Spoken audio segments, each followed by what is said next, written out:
Genesis chapters 13 through 15. Abram went up from Egypt to the Negev, he, his wife, and all he had, and Lot with him. Abraham was very rich in livestock, silver and gold. He went by stages from the Negev to Bethel, to the place between Bethel and Ai, where his tent had formerly been, to the site where he had built the altar, and Abram called on the name of the Lord there.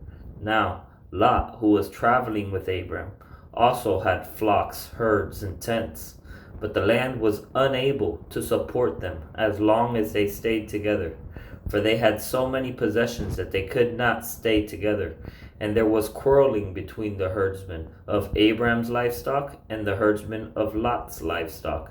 At that time the Canaanites and the Perizzites were living in the land.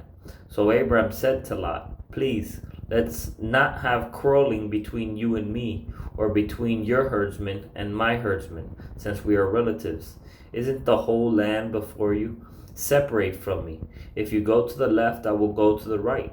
If you go to the right, I will go to the left." Lot looked out and saw that the entire plain of the Jordan was as far as Zoar, was well watered everywhere, like the Lord's garden in the land of Egypt. This was before the Lord destroyed Sodom and Gomorrah. So Lot chose the entire plain of the Jordan for himself. Then Lot journeyed eastward, and they separated from each other. Abram lived in the land of Canaan, but Lot lived in the cities on the plain and set up his tent near Sodom. Now the men of Sodom were evil, sinning immensely against the Lord. After Lot had separated from him, the Lord said to Abram, "Look from the place where you are, look north and south, east and west, for I will give you and your offspring forever all the land that you see. I will make your offspring like the dust of the earth, so that if anyone could count the dust of the earth, then your offspring could be counted. Get up and walk around the land through its length and width, for I will give it to you." So Abram moved his tent and went to live near the oaks of Mamre at Hebron, where he built an altar to the Lord. In those days, King Amraphel of Shinar, King Arioch of Elasar, King Chedorlaomer of Elam, and King Tidal of Goyim waged war against King Bera of Sodom, King Bersha of Gomorrah, King Shinab of Admah, and King Shemeber of Zeboim, as well as the king of Bela. This is Zoar. All these came as allies to the Siddim Valley, that is, the Dead Sea. They were subject to Chedorlaomer for 12 years, but in the 13th year they rebelled. In the 14th year, Chedorlaomer and the kings who were with him came and defeated the Rephaim in Ashtaroth Karnaim, the Zuzim in Ham, the Emim in Shaveh Kiriathaim, and the Horites in the mountains of Seir, as far as the El Paran by the wilderness. Then they came back to invade Mishpat, that is Kadesh, and they defeated the whole territory of the Amalekites, as well as the Amorites who lived in Hazazon Tamar. Then the king of Sodom, the king of Gomorrah, the king of Admah, the king of Zeboim, and the king of Bela, that is Zoar, went out and lined up for battle in the Siddim Valley against King Chedorlaomer of Elam, King Tidal of Goyim, King Amraphel of Shinar, and King Arioch of Elasar. 4 kings against 5. Now the Siddim Valley contained many asphalt pits, and as the kings of Sodom and Gomorrah fled, some fell into them, but the rest fled to the mountains. The 4 kings took all the goods of Sodom and Gomorrah and all their food and went on. They also took Abraham's nephew, Lot, and his possessions, for he was living in Sodom, and they went on. One of the survivors came and told Abram the Hebrew, who lived near the oaks belonging to Mamre, the Amorite, the brother of Eshcol, and the brother of Aner. They were bound by a treaty with Abram.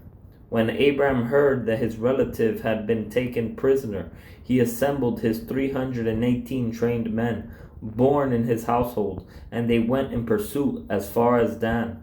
And he and his servants deployed against them by night, defeated them, and pursued them as far as Hobah, to the north of Damascus.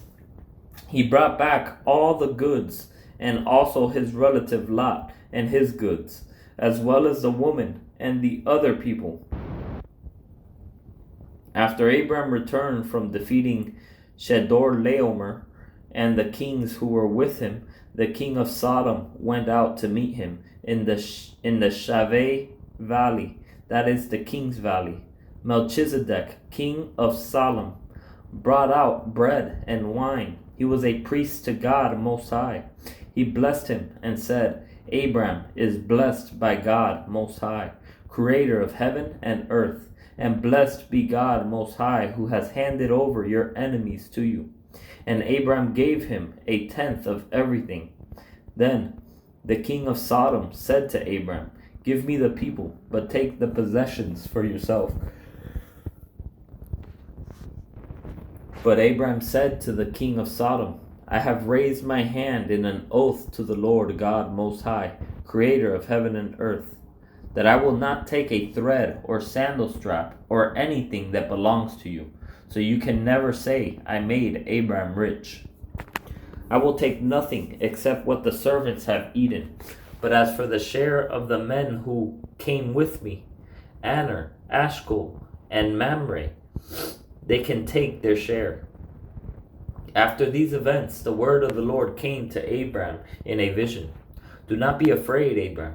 I am your shield. Your reward will be very great. But Abram said, Lord God, what can you give me, since I am childless, and the heir of my house is Eleazar of Damascus? Abram continued, look, you have given me no offspring, so a slave born in my house will be my heir.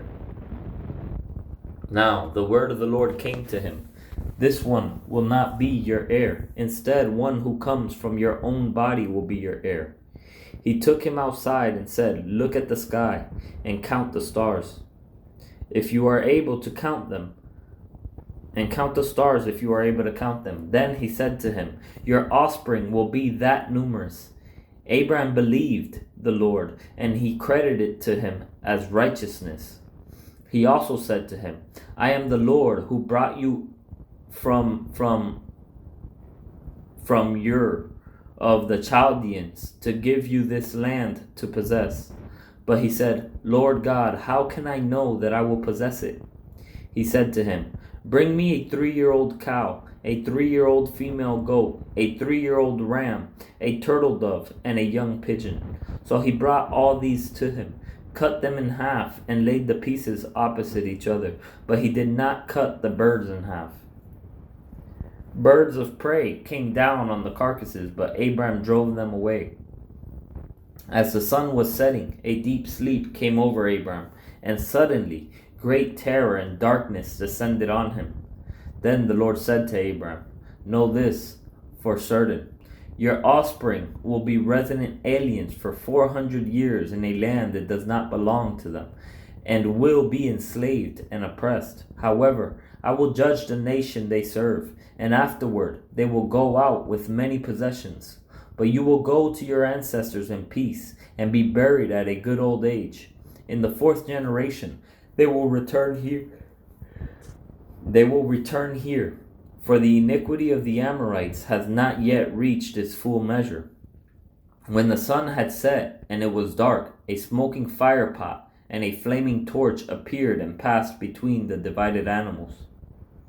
On that day the Lord made a covenant with Abram, saying, I give this land to your offspring, from the brook of Egypt to the great river, the Euphrates River, the land of the Kenites, Kenizzites, Kadmonites, Hittites, Perizzites, Rephaim, Amorites, Canaanites, Girgashites, and Jebusites.